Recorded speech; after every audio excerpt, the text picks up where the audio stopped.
Good morning, everybody. I am getting ready to hop in the car. Gonna go get a new bike. Today is new bike day. I've thought long and hard about which one I wanted to get, and I've looked at Harleys, I've looked at Triumphs, I've looked at Hondas, and I think I know which one. So come along and you'll get to see. I made it to the dealership, and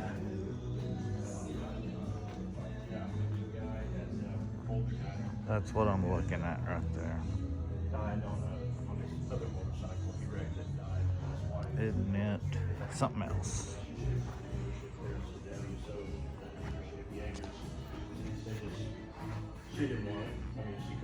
Should shortly be mine.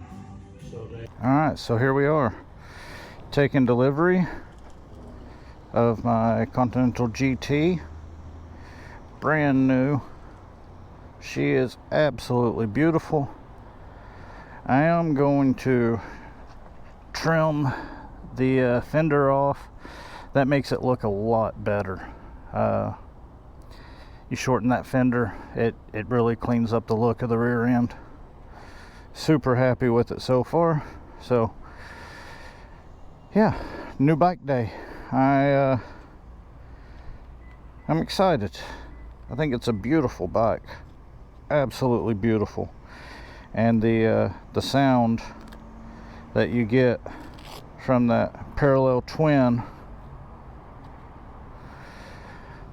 is something else as well.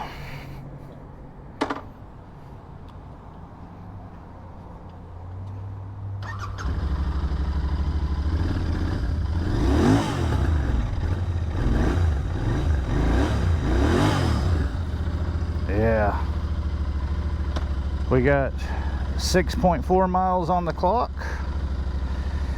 Let's see, around here somewhere we've got an info button. Where is the info button? Oh, it's here. Trip A, Trip B, odometer. Yeah, Trip A is okay. It all has 6.4 on it, so away we go.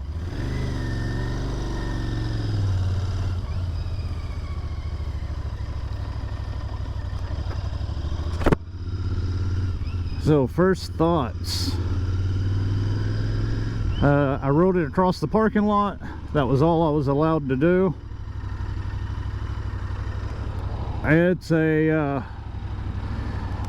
It's different than what I've been riding, I'll tell you that. There is a difference in a 650 and that 350. Who would have thought?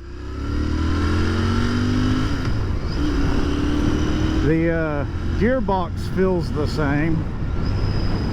Still has that same nice snick feel that the Classic has, although this one is a 6-speed instead of a 6-speed instead of a 5.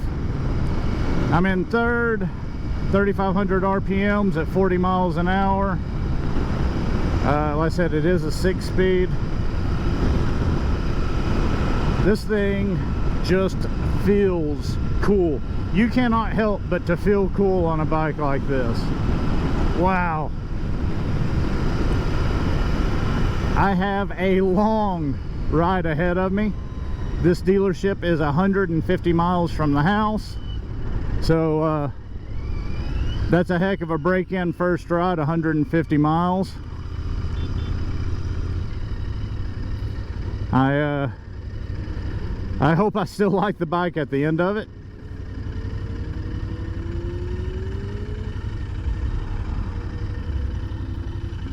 But yeah, 150 miles on my first ride. I should be able to give you a good thought on it. That parallel twin just sounds awesome. When you rev it, you do get a slight vibration. Nothing terrible. But you can feel that there is a motor underneath you.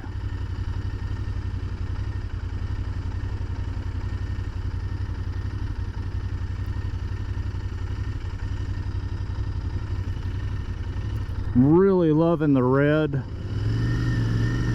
for this bike. I mean, that red and white just fits.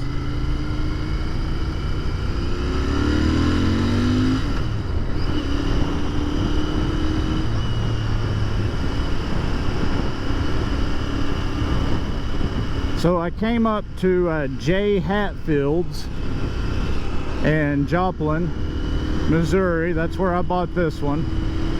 My last Enfield I bought in Tulsa, Oklahoma at Synergy. Honestly, don't know much of a difference in the two places. They're both the same distance. They took care of me the same way. Decent, same rates roughly. This rate on this one I got at a 4.9%. The other one was at a 5%, so basically the same, which doesn't really matter on the other one. I already paid it off.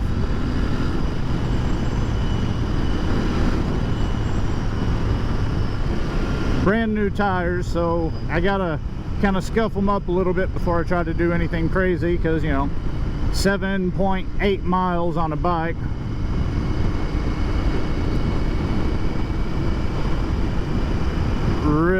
Really excited for this one. The Classic 350 was a surprise and how much I enjoyed it. I mean, I got on it and was like, oh, well, this is fun. This is, you know, a fun little throw around bike. This one, I know it's not the powerhouse that, you know, other manufacturers make. I mean, this thing only has like 47 horsepower and like 50 pounds of torque or something like that. So I mean, it's not like a super duper bike, but you can feel it. It's got that feel to it. Just good and sporty enough. Let's see, in neutral, 511, flat foot both sides, no problems.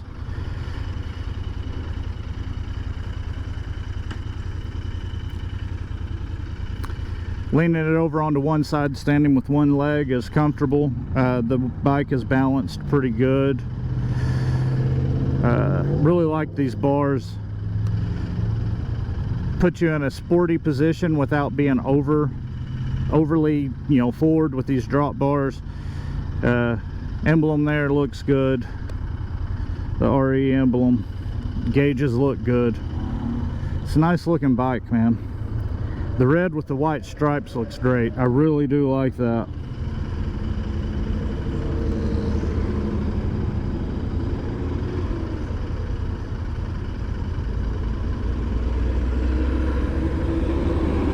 Holding the clutch in at a light, not a problem. It's not overly sensitive, or not overly tight, you know, not too hard to hold on to.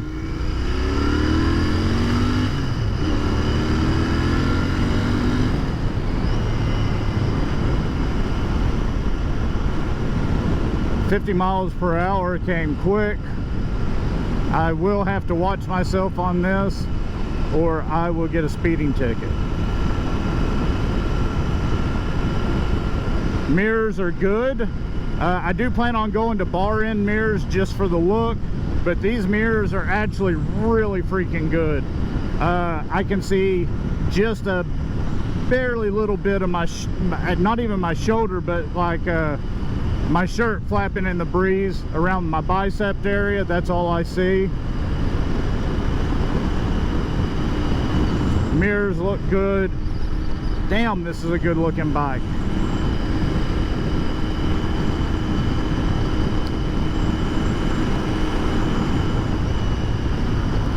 I haven't even gotten out of third gear yet, just coming through town. You know, being at 30 to 55 miles an hour. Sorry everyone, having to go to a voiceover. The helmet setup I tried did not work real well. The vent for the fresh air ended up blowing directly on the microphone, And as I went anything above 30-40 miles an hour, the sound was just horrendous and I wasn't able to save it. So my apologies. We will be having to do the last portion of the video with a voiceover. I'm driving along doing 45-55 miles an hour. This thing, it's absolutely nothing for it. 60 is nothing for it. 70 is really nothing for it. But just cruising along at 45 to, call it 65 miles an hour, everything just hums. There's no issues, no problems. The only thing is that at the slower speeds, you don't get so much wind pushing against you. So you're ending up putting all of your weight on your hands and your shoulders, and you're not having any of the benefit of the wind kind of helping push you back. Once you approach the 65 to 85, the wind is really helping kind of take some of the weight off of your arms and off of your shoulders and off of your palms. The bike itself is still comfortable at those lower speeds. It's just noticeable that whenever you slow down, you can start feeling more pressure on your shoulders and on the palms of your hands. Nothing that's a deal breaker. None of it is enough to actually be a problem. It's just there, so I thought I would share it. With these new factory tires and with my skill level as a driver, there were some times I was a little, I don't want to say skittish, but there were some times I had questions. I would be driving and I'd be like, was that a slip? Was there something in the road I didn't see? Was it the tire? Is it new tires? Because this was a new bike. So the tires aren't the greatest. We all know that. No motorcycle company puts the best tires on their motorcycle. Just about everybody runs what's on there and then buys new. So can't really fault them for that. That's not bad. Like I said, it might not have even been anything. It was just something that I noticed every once in a while. I'd be like, ooh, what was that? I found for me that the sweet spot for this motorcycle was about 75 miles an hour on the interstate, between 75 and 80. At 75 miles an hour, you're doing 4,600 RPMs, which isn't bad since the bike redlines at 7,500. You've still got 3,000 RPMs before redline. You've still got enough throttle to where you can slowly pass somebody. At least in my area where I live and the interstates that I would be on, I would feel totally comfortable on this bike. As a matter of fact, I rode on the interstate on this bike and felt totally comfortable. The thing felt more planted and more secure than anything else I've ridden on the interstate. Now granted, I am limited on what I've ridden. I've never had, an 800-pound Harley, so take it for what it's worth. But I was extremely happy with the way that it handled the wind from the semis, from traffic passing me, and from me passing traffic. Super, super happy. That was what I was needing. That was really what I was wanting, was something to where I could get on the interstate if needed and not feel like I was going to get ran over, not feel like I was going to blow the bike up, and not feel like I was going to get blown around. And it did all of those things superbly. Super happy for it. So as you can see, this motorcycle can get you in trouble. It's real easy to be going faster than it feels and to not realize just how fast you were going. Now 41 and a 25 isn't the end of the world, but it was technically speeding. So thank you, Mr. Officer, for only giving me a warning. I greatly appreciate it. Thank you for not ruining New Bike Day. But in all actuality and technicality, I was wrong, so I own up to my mistake. But thank you for not punishing me. Anyway, this bike, it's so smooth. That's the only thing smooth doesn't cover it. It's got this feel, and that feel will and can get you in trouble because it almost like, it doesn't lull you to sleep, but you just don't realize how fast you're going because of how smooth it is. It's not like I don't know. It's really hard to describe. Nonetheless, very happy. The handling of the bike is great. I had no problems with the handling, no problems with the braking. The front springs are a hair weak. Under hard braking, you do get some nosedive, but it was never really enough for me to think, oh my gosh, I've got to go out and change these springs right now because they're going to kill me. But they did have a little bit of dive to them. Okay, we just hopped off the interstate. We are at 159.7 miles. So we started out with I think 7.4, so we went over 150 miles. I got about 4 more miles to go until I'm home. So it'll actually end up being closer to 160 miles for the day. Thoughts after riding for 160 miles with 1 10-minute break. Not bad. It really wasn't bad. My butt is starting to get a little tired. It's not sore, it's tired. And in between my shoulder blades, it's developing kind of like a non-sore spot there. I keep having to try to like stretch it out. It's not terrible, but I can definitely feel that on a longer ride like this that I would like to get off for longer than 10 minutes. And like I said, that spot between my shoulder blades is really the worst thing. Legs are fine, butt's tired, but it's fine. My palms are starting to get a little tired as well from putting so much weight on them. They're not bad, they don't hurt, they're just tired.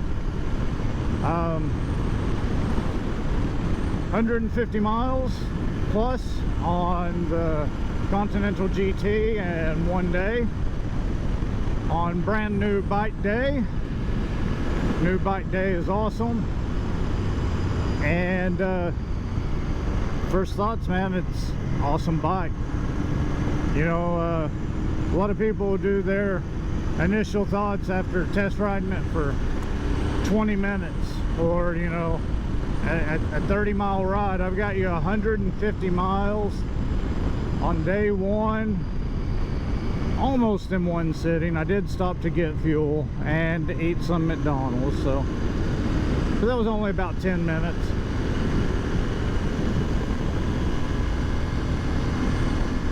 Very happy with it. I think this would do just about all, but those that are into the biggest speed, I think it would be just fine for everybody else. It's not the fastest bike in the world. It's not the fastest 650. Hell, there's 500s and 400cc motors out there that would beat this. But they don't look this cool while doing it.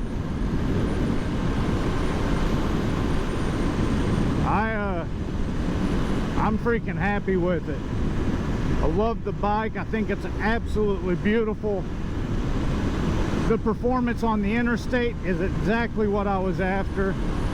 I was wanting to be able to do 80 miles an hour, still have a little pull and not be close to red line. You know, 80 miles an hour was 5,600 RPMs.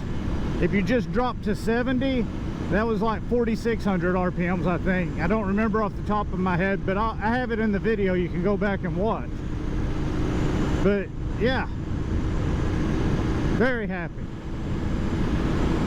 New bike day, Royal Enfield Continental GT, 150 miles plus.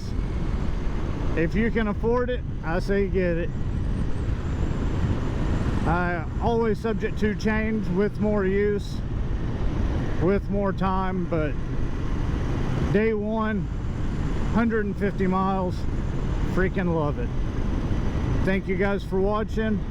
Remember, like, subscribe, share, all that good stuff. And I am on Patreon in case you want to stop by there. It's Arkansas Outdoors channel. $3 a month. Thank you. We'll see you later.